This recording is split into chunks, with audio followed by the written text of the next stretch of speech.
com a paz do Senhor. Amém. E eu quero também agradecer a presença de todos e dizer que nós estamos muito felizes em recebê-los aqui esta noite. Amém. E aos nossos visitantes, como é que a gente fala, pastor? Sejam bem-vindos em nome de Jesus. Volte sempre, se quiser vir.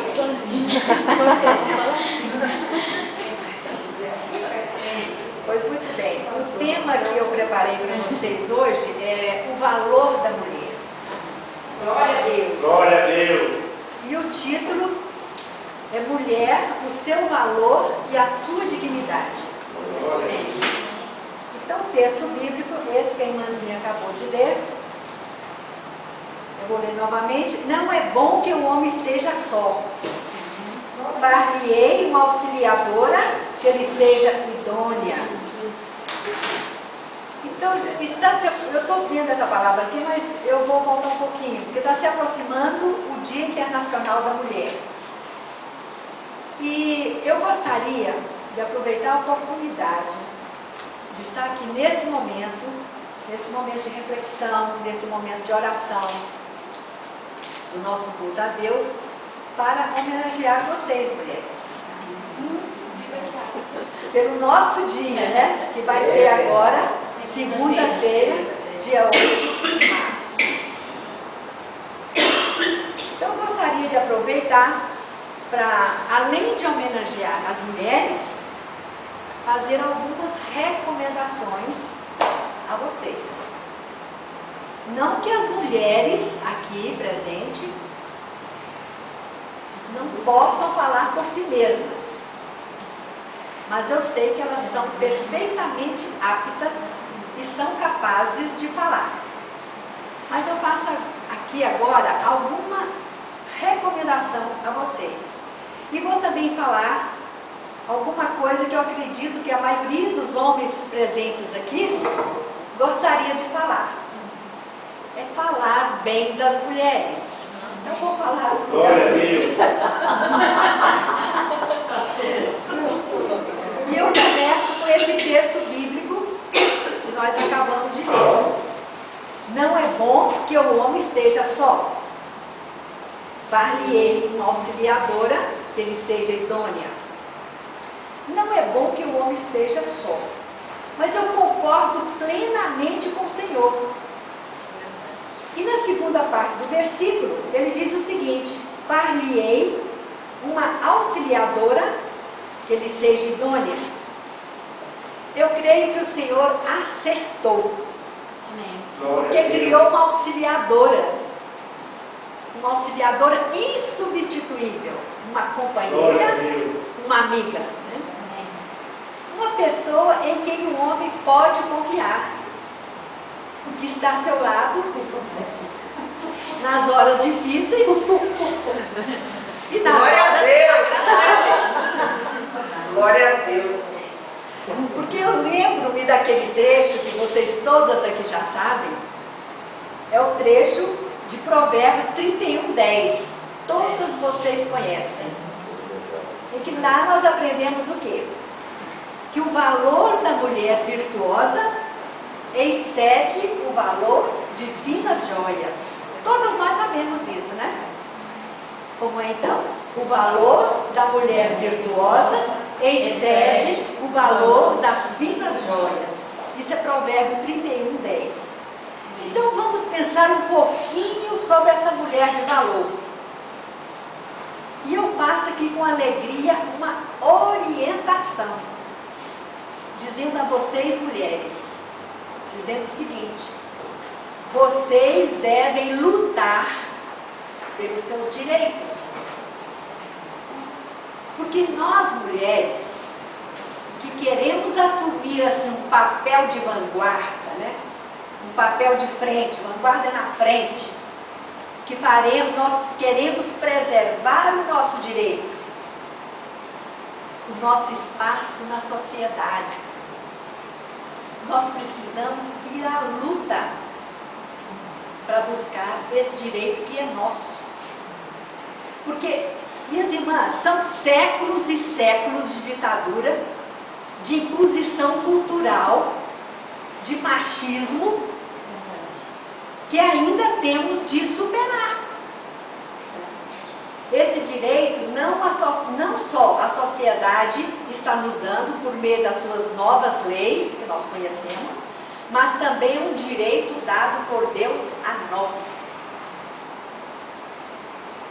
E Deus, Ele mesmo, Ele nos dá esse direito na condição de pessoa.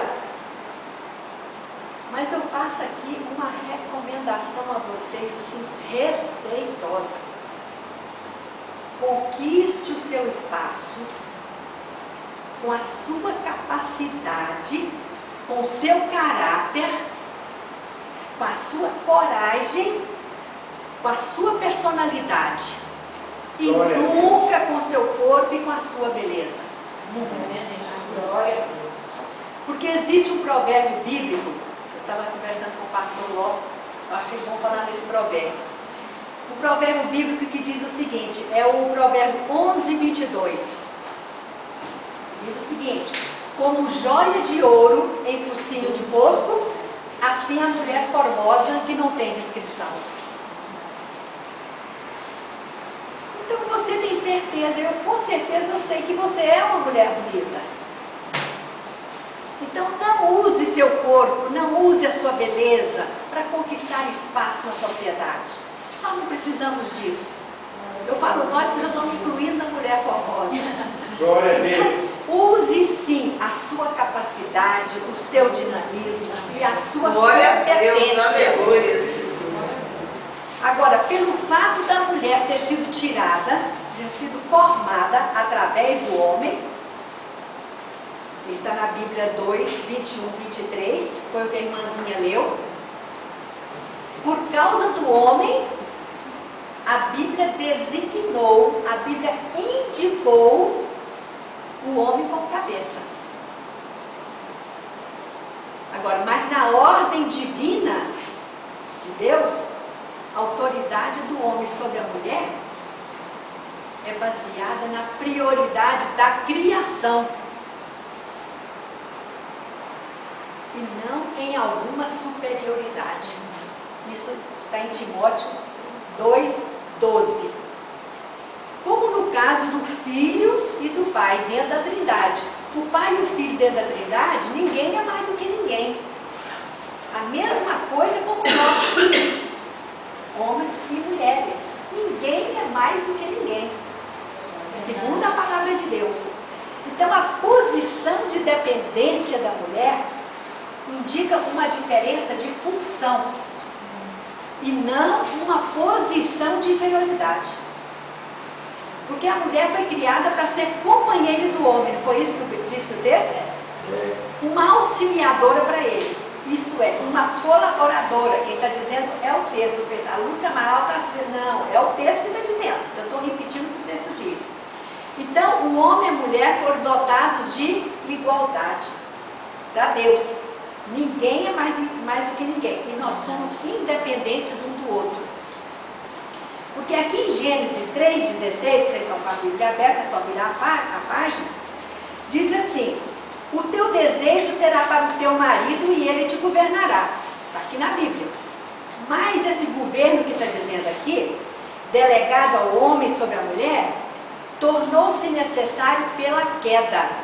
Que nós também todos aqui sabemos o que é a queda. E não pela criação, porque pela criação nós somos iguais.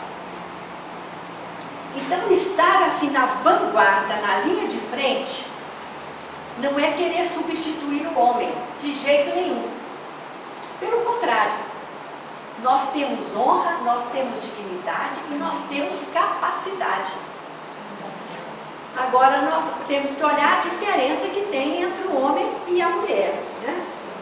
Na maneira que eles foram feitos. E graças a Deus, graças a Deus que tem essa diferença, né? Então, a nossa capacidade, o nosso papel de mulher será como mulher. Aí, então, nós vamos mostrar o nosso valor como mulher. Então, são alguns valores que, às vezes, nós até, como mulheres, queremos esquecer, jogar no passado. São os valores que mais dignificam a mulher. Eu vou citar 2 desses valores para vocês. É ser mãe e ser dona de casa. Porque tem algumas mulheres que elas sentem assim arrepios, elas sentem-se constrangidas quando perguntadas sobre a sua profissão e elas têm que responder que são do lar. Não é? Como que se ser do lar é uma coisa indigna. Uma humilhação. Não é nada indigno, não é nada de humilhante. E com isso nós temos muito que aprender, sabe com quem? Com Débora, lá em Juízes 4 e 5. Porque Débora, ela foi juíza, Débora foi guerreira, Débora foi profetisa e Débora foi um referencial para todo o estado de Israel. Mas depois dela acompanhar o chefe do exército de Israel numa tremenda vitória, o que Débora fez? Ela preferiu ser apresentada como mãe de Israel. Agora, mais ainda, quando ela volta, aquele retorno daquele povo da guerra, o que Débora volta para os soldados, para aquele povo pessoal, ela diz o seguinte: o povo pode voltar para seus lares. Quem disse isso foi Débora. O povo pode voltar para seus lares. Então, Débora é uma mulher que fala de lar e fala também de mãe. E Débora, nós acabamos de falar aqui, nós vamos repetir, ela foi profetisa, foi guerreira. O que mais que ela foi? Juíza. Foi juíza. E ela foi uma mulher referência para todo o estado de Israel. E ela, a coisa que ela mais gostava de ser chamada de mãe e dona de casa. Então ninguém precisa mais de achar ruim, de falar, minha profissão é do lar. Parabéns a você, viu, mulher guerreira que sai de casa para trabalhar, tá? Às vezes você é sozinha, às vezes você tem que sair para ganhar o pão de cada dia, né? O sustento da casa, porque às vezes o ganho do marido é insuficiente, né? Então parabéns a você também. Porque eu sei que você dedicou a sua vida, a sua família, a seus filhos, e essa dedicação foi com amor. Às vezes eu digo que talvez você esteja fazendo por essa nação, a dona de casa, fazendo mais do que aqueles que a governam. Porque afinal de contas, sentar assim numa cadeira de chefe é muito fácil. Muito fácil sentar na cadeira de chefe. Agora o difícil mesmo é postar-se assim ao lado do berço, né? E fazer do seu filho um homem capaz de governar. Glória a Deus. Porque existe uma frase que eu gosto muito de Victor Hugo, ele diz o seguinte: a mão que embala o berço é a mão que rege o mundo. E essa mão é de sua mãe, de mais ninguém. Não é de homem nenhum. Por isso que eu digo, pastor, que chegou a hora e a vez da mulher. É como diz aqui no Salmo 68:11. Salmo 68:11 diz assim: o Senhor deu a palavra. Grande é a falange das mensageiras das boas novas. Nada.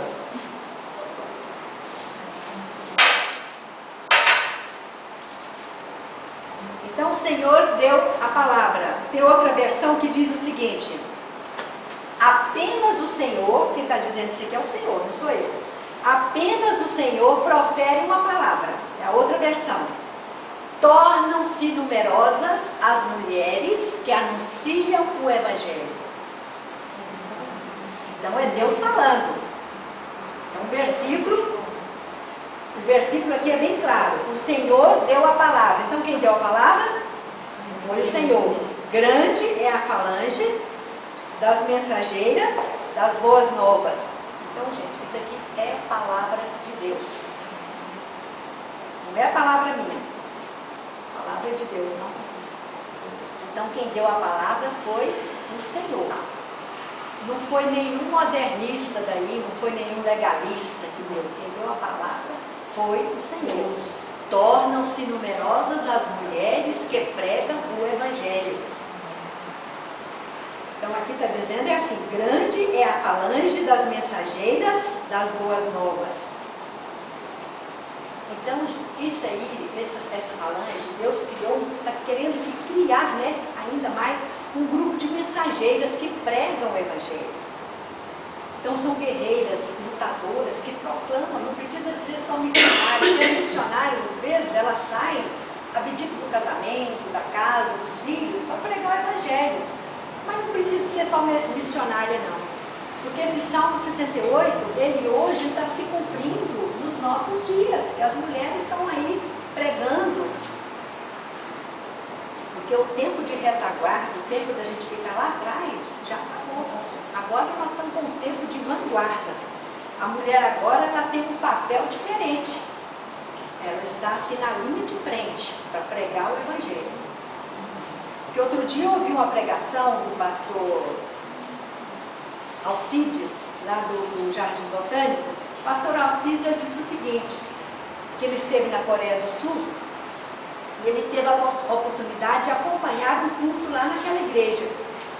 E aquela igreja é considerada a igreja que mais cresce no mundo. E ele descobriu ali que 70% dos obreiros eram mulheres. É muita coisa, né? 70% dos obreiros eram mulheres. E que ali realizava 8 cultos por dia. E sabe quantas pessoas cabia na igreja? 5.000 pessoas. Então passava por dia ali 30.000 pessoas. Por dia. Então é hora de a gente ver que aquela igreja ela está vivenciando este versículo. Tornam-se numerosas as mulheres mensageiras da palavra de Deus. Então, o que é esse negócio da mulher ficar lá na retaguarda? Já acabou. A mulher agora, ela tem que estar na linha de frente, na vanguarda, junto com os homens, né, pastor? Claro. Junto com os homens. Mas debaixo, eu falo que é junto com os homens, mas debaixo da orientação de Deus. Né? Debaixo do controle de Deus. Porque a gente não pode falar nada, subir aqui e falar alguma coisa da sua cabeça. Você tem que subir com a palavra na mão, explicar o que a palavra está falando. Outra coisa que nós precisamos aprender, nós mulheres, é que os papéis são específicos, tanto para os homens como para nós mulheres. Cada um tem a sua condição. Essa ideia de falar assim, Deus chamou o pastor para pregar e falar isso, mas se o pastor não quis ir, ele aí chama a mulher para no lugar dele. Essa ideia é falsa de nós. Não tem isso.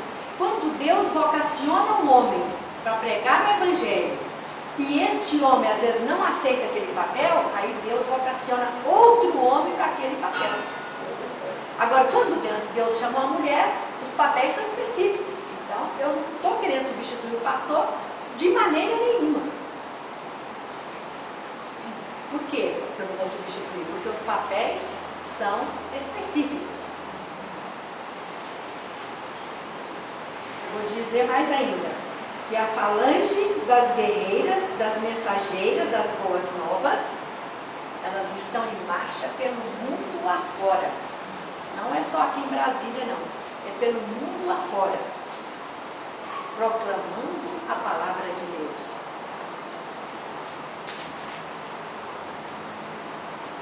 O fato, gente, é que as mulheres, elas estão em marcha. E quem sabe, eu gostaria, quem sabe que você essa noite não está sendo chamada para pregar o Evangelho. Não ficar só a irmã Lucimar e eu aqui. Quem sabe que vocês também não estão sendo chamadas hoje para pregar o Evangelho. Amém. E ficar assim na linha de frente. Porque pregar o Evangelho não é difícil. Então, você, sempre que você puder, você fala de Jesus, está pregando, fala de Jesus no seu trabalho, fala de Jesus para sua vizinha, para sua colega, está conversando, vai falando de Jesus. Porque assim, de uma forma ou de outra, você está pregando, vai falando, né? Porque não foi Deus que disse, tornam-se numerosas as pregadoras do Evangelho? É Ele que está dizendo, não sou eu. Ele falou isso aqui há 2000 anos atrás, mais ainda. Há 3.000 anos atrás, que você vê o Velho Testamento. Então, gente, grande é a falange das mensageiras, das boas novas, e nós estamos sendo chamadas para pregar o Evangelho, para fazermos parte desta falange e sermos um com Cristo Jesus. Eu vou dizer por que somos um em Cristo Jesus. Aí eu vou lá para Gálatas. Gálatas 3, 28, diz assim: não pode haver judeu nem grego, nem escravo e nem liberto, nem homem nem mulher, porque todos vós sois um em Cristo Jesus.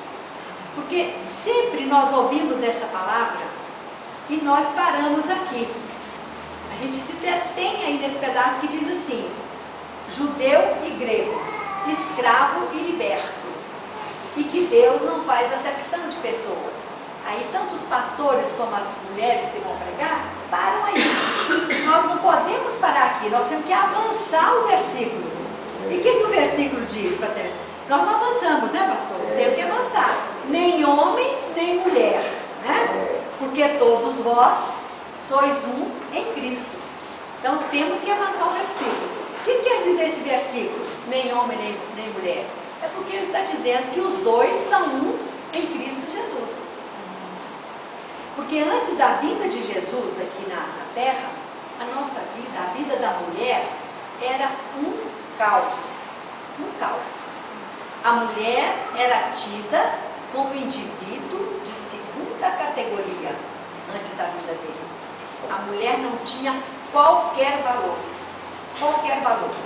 A mulher era vendida e era trocada por animais. Porque isso que eu estou dizendo ainda é perceptível em outras culturas, onde Jesus ainda não reina, onde ainda Jesus não é Senhor. Aí a mulher também ainda é vendida. Em alguns lugares, elas ainda são trocadas por animais, em pleno século XXI. Aqui no Ocidente não, mas no Oriente eles trocam. Mas aqui no Ocidente também, muitas famílias que se dizem cristãs, as mulheres são inferiorizadas nessas famílias. As mulheres às vezes não têm valor nenhum. Elas às vezes são tratadas nessa condição de inferioridade. Acho que vendeiros não vão vender ainda, porque eles não aceitam, né? Faz alguma coisa muito em casa. Então, eu sei que elas foram, como está dizendo ali, inferiorizadas e maltratadas. Mas com a vinda de Jesus, Jesus é que valorizou as mulheres. Se não fosse Jesus, nós estaríamos nesse mesmo lugarzinho. Jesus não. Jesus que veio e mudou a nossa condição de mulher maltratada, mulher inferiorizada. Glória a Deus. Foi ele. Glória a Deus. Só de você ler o Gálatas 3, né, versículo 28, você sabe o que está dizendo aí: nem homem nem mulher, porque todos vós sois um em Cristo Jesus. E Jesus, ele amou tanto as mulheres, quer dizer, ele amou tanto as mulheres quanto os homens, porque Jesus morreu pelos dois. O texto aqui está dizendo assim: vós sois um em Cristo Jesus, nem homem nem mulher. Olha o que o texto diz, que a gente não lê, né? Porque todos vós sois um em Cristo Jesus. Paulo está dizendo que as mulheres devem ser um juntamente com Cristo, mas consideradas espiritualmente iguais. É no espírito que Paulo está dizendo. E Jesus veio e quebrou assim esses preconceitos todos da gente ficar inferiorizado. Foi Jesus. E o primeiro referencial desse preconceito foi naquele encontro lá em João 4, que Jesus teve com a mulher samaritana, que todos nós aqui conhecemos a história, né? Para quem não conhece, é porque os samaritanos não se davam com os judeus, e nem tampouco os judeus, eles suportavam os samaritanos, não aguentavam, um não aguentava o outro. Mas Jesus, o que ele fez? Ele quebrou esse preconceito,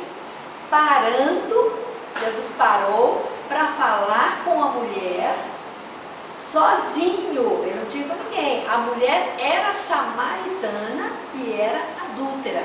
Olha quanto preconceito Jesus quebrou aí, né? Jesus para e fala com ela. Ele fala com ela sozinho. Pessoa, dizer, judeu não conversava com uma mulher naquela época sozinho de jeito nenhum. Aí está quebrado outro preconceito, né? Jesus fala com uma mulher judia, e é samaritana, e essa mulher, ela era adúltera, uma mulher de vida irregular, que nós sabemos, mas tem gente aqui que não sabe. Essa mulher teve 5 maridos, e o marido que ela estava atualmente com ele, marido não, o homem com que ela vivia não era marido dela. Então essa mulher de vida irregular vai ouvir de Jesus sobre a lei de Deus. Jesus falou com a mulher sobre a lei de Deus. E uma mulher samaritana, pior ainda. Porque segundo o entendimento dos judeus, os judeus pensavam assim, bom, é a escória da sociedade, era a mulher. Pecadora então, ou que sacerdote, ninguém ligava para pecadora. Muito menos mulher adúltera. Eles não olhavam de jeito nenhum. Mas Jesus não, Jesus para e fala com aquela mulher. Pecadora, adúltera, ainda que tinha tido 5 maridos. Olha isso. Então Jesus, de uma vez só, ele quebra todos os preconceitos. De uma vez só. Aí Jesus afasta definitivamente o preconceito do homem em relação à mulher. Então começa com Jesus, né? Agora tem outro paradigma que eu vou falar aqui para vocês, que está em João 8,4, que nós todos conhecemos também. É quando alguns escribas e alguns fariseus, eles trazem uma prostituta, uma adúltera, para Jesus. Aí eles queriam apedrejá-la. Nós também sabemos desse assunto, né? Então o que Jesus fez quando eles jogam aquela mulher para Jesus? Jesus volta para aqueles homens e diz: quem não tiver pecado, que atire a primeira pedra. Então Jesus estava levando em consideração o quê? Que ninguém adultera sozinho. Os homens traziam aquela mulher na condição de adúltera. E o que Jesus? Jesus respeitou a mulher, como Jesus respeitou também os demais que estavam ali. Mas naquela hora Jesus disse para ela que ele não aprovava aquela atitude dela. Não aprovava. Aí o que ele diz? Ele diz assim: você vai e não peques mais. Né? Porque ele não aprovava o adultério de jeito nenhum. Mas aquela mulher, ele aprovou porque ela chegou perto dele como pessoa. E Jesus acaba com aquele conceito, é conceito mesmo, conceito machista, né, deles, de que mulher adúltera tem que ser apedrejada. Agora o homem pode adulterar? Então para Jesus nenhum nem outro. Jesus não aceita isso de jeito nenhum, porque adultério é pecado. Então Jesus valorizou tanto a mulher, como ele valorizou também o homem. Porque o homem e a mulher, nós sabemos muito bem que foram feitos à imagem e semelhança de Deus. Então, sem dúvida nenhuma, vocês todos sabem que o Evangelho de Jesus, ele trouxe uma revolução na nossa vida, na vida social da mulher. Louvado seja Deus, né? Por Jesus ter trazido essa mudança, né? Porque senão nós estaríamos naquela condição de mulher desfavorecida ainda, né? E as coisas foram mudando assim com a vida de Jesus, mudando muito. E logo depois, nas primeiras igrejas, naquela época de Jesus, as mulheres já estavam participando da liderança da igreja. Estavam quase sempre entre os primeiros crentes. Quer dizer, antes de Jesus ninguém podia chegar nem como eu estou aqui, nunca. E Lucas cita isso lá em Lucas 5,14, de algumas mulheres assim extraordinárias que foram colaboradoras de Paulo. Nós temos como exemplo Lídia, tem Atos 16,14. Lídia era uma comerciante, viúva, né, vendedora de púrpura, produtos tingidos. Essa mulher era uma mulher convertida a Deus, da cidade de Tiatira, mas que ela vivia ali em Filipos. E quando Paulo chegou na sua segunda viagem, Lídia deu aquela assistência para Paulo. Então, ela ficou na história devido ela ter hospedado Paulo e hospedou com toda a sua comitiva, todo mundo ficou na casa dela. Uma viúva colocou uma comitiva na casa dela e Paulo, quando chegava naqueles lugares, era 2 meses, 3 meses, não era um dia só não. Então, outra mulher extraordinária que é citada na Bíblia é Priscila. Priscila, esposa de Áquila. Tanto Paulo como Lucas cita Priscila. Cita o nome, inclusive cita o nome dela já primeiro do que do Áquila. Eles falam sempre na Bíblia Priscila e Áquila. Por que eles colocam o nome de Priscila primeiro? Porque era uma mulher de muita personalidade. E as reuniões de oração, ainda não tinha igreja, as reuniões eram todas feitas na casa dela, Priscila. Então, essa mulher está em Romanos 16:3, que Paulo fala dela, e Lucas fala dela em Atos 18:2. Outra mulher importante da Bíblia, que às vezes muita gente aqui, acho que a maioria sabe, mas alguém não sabe, é sobre Febe. Febe é aquela mulher de Romanos 16. Essa Febe era uma diaconisa da igreja de Secreia, era no porto oriental de Corinto, uma mulher rica que vivia ali naquelas... Ela cuidava, essa mulher ela não é rica, ela era uma mulher milionária, né? Ela cuidava das necessidades das pessoas menos favorecidas, ela ajudava aquelas pessoas mais pobres. Então Paulo considerou Febe uma das mulheres mais importantes na época dele, porque Febe foi a pessoa que levou a carta aos romanos, essa carta que nós lemos aqui, ela levou e entregou em mãos aos romanos. E ela levou isso com muito sacrifício, porque ser cristã naquela época era ser jogado para os leões, elas eram maltratadas. Então Febe pegou aquela carta lá em Corinto, pegou uma embarcação, que a gente sabe naquela época era horrível, para ir para Roma. Então sai de Corinto para ir para Roma, ela arriscou muito a vida dela. Entanto, ela ficou na história, porque graças a Deus que nós temos essa mensagem de Romanos nas nossas mãos, graças à fé, né? Então Paulo também pede aos crentes lá de Roma que dê toda assistência à fé, porque senão ela poderia ser até morta, né? Agora eu vou deixar aqui um recadinho para os homens, bem pequenininho, e está em 1 Pedro 3,7. Diz assim, 1 Pedro 3,7: Maridos, vós igualmente vivei a vida comum do lar, com discernimento e tendo consideração para com a vossa mulher, como parte mais frágil. Tratai-a com dignidade, porque sois juntamente herdeiros da mesma graça de vida, para que não se interrompam as vossas orações. Glória a Deus. Então, indiscutivelmente, esse texto aqui foi escrito para os homens. Olha aqui, maridos, vivei a vida comum do lar. Porque não é tarefa fácil, né? Viver a vida comum do lar, não é.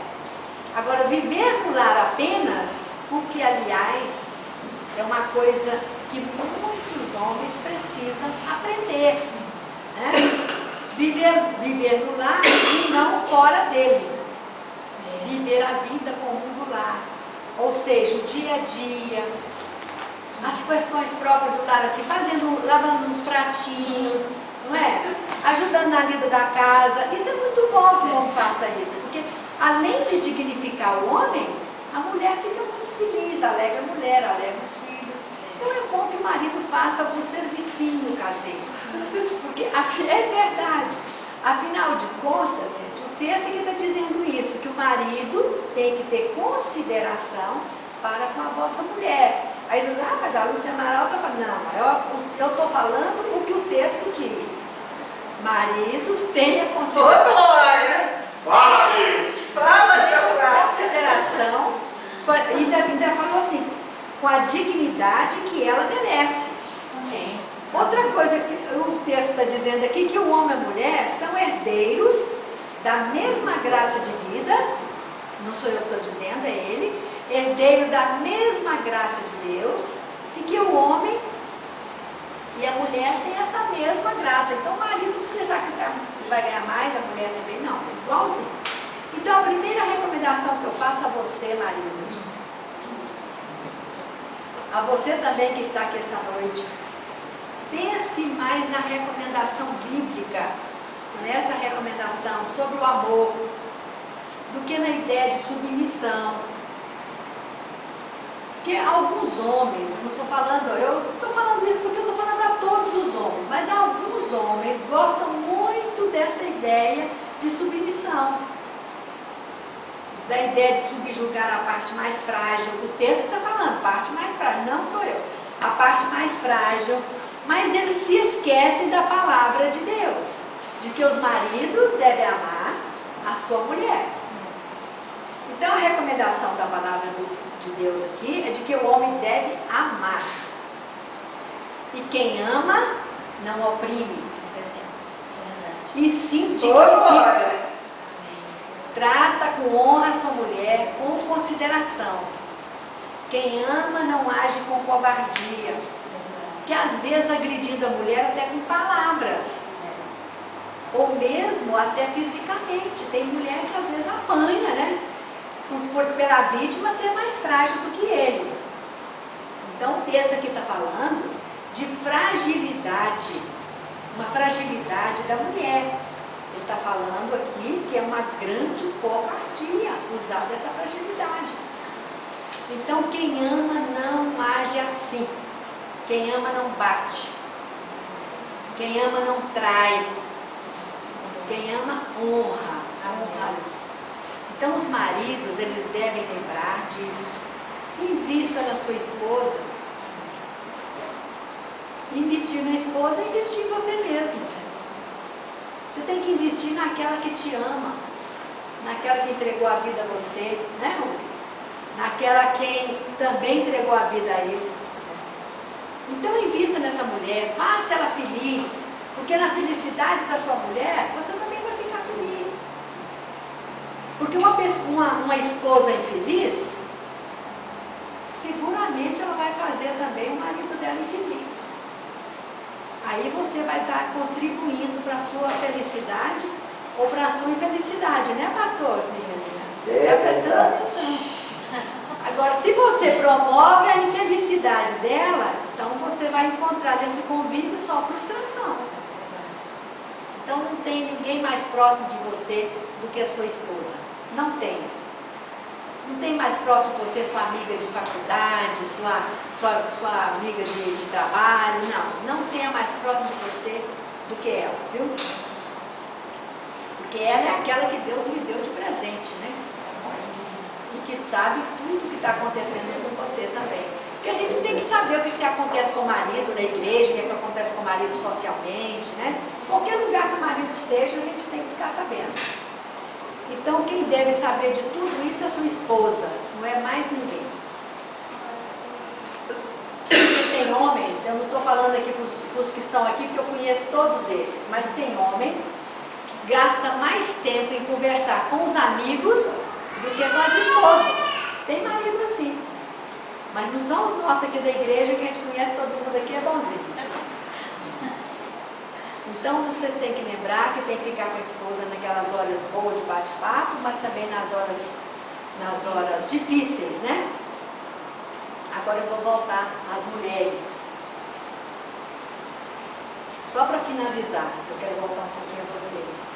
Mais uma vez eu quero parabenizá-las pelo Dia Internacional da Mulher e que Deus continue lhes abençoando e derramando sobre vocês bênçãos. Glória a Deus. Muita alegria, muito obrigada. Amém, Jesus. Muita alegria que eu desejo a todos e o bem-estar a todos. Portanto, vocês também procurem amar os seus maridos, viu? Cada vez mais. É como nós dissemos assim na introdução, né? Não é bom que hoje o homem esteja só.